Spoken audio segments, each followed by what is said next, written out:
Hey, on this Sadiddy Monday, I hope everybody's doing good. Nothing to really rant about, but just to be grateful about. I know it's Thanksgiving month, but I just left dinner with my husband and I was in the car riding home and I something just my grandmother crossed my mind and I called and I thought this was in the case and it is. I called one of my family members and I was like, "When was grandma born?" And he was like 1939.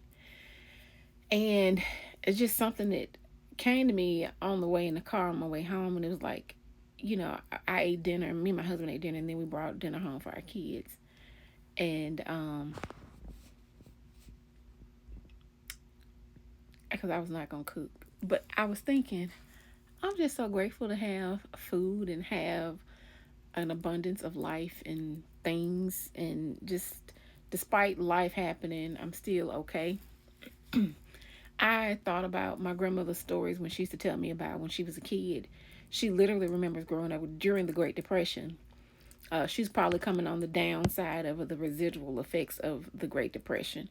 And she still remembers when her parents would, if they didn't have pork or chicken or something, beef was a rarity, she said. But she literally recalls having to eat, I guess, what we would consider wild animals like squirrels and raccoon and things like that. And I was like, what? And every now and again, when I was a little girl, if she found a hunter that hunted squirrels, she would buy them and cook them and fry them up and make squirrel gravy and eat it with biscuits and rice and stuff. I didn't eat it because I just couldn't, because all I could think is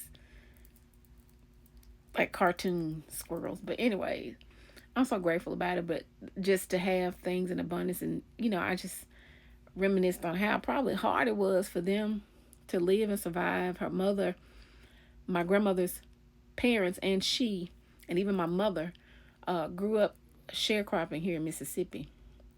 And I remember my great grandmother saved up her money to buy the land where she built a house. Then my grandmother was deeded years later, and now that my mom lives in that same little house. But just the fact that they had to go through all that hardship, and I was just thinking, I'm so grateful and blessed and lucky. I guess my ancestral staff was telling me, "Girl, you got it going on. You eating at nice restaurants or whatever, and able to bring your kids food." But that just crossed my mind tonight, and I just want to come on and share with y'all. I'm just so grateful and thankful for my life, despite hiccups and stuff at work and all of that stuff. That's no big deal, but yeah, I just want to come on and say that. That's all. Y'all have a good night, and I guess I'll talk to you sometime later on this week.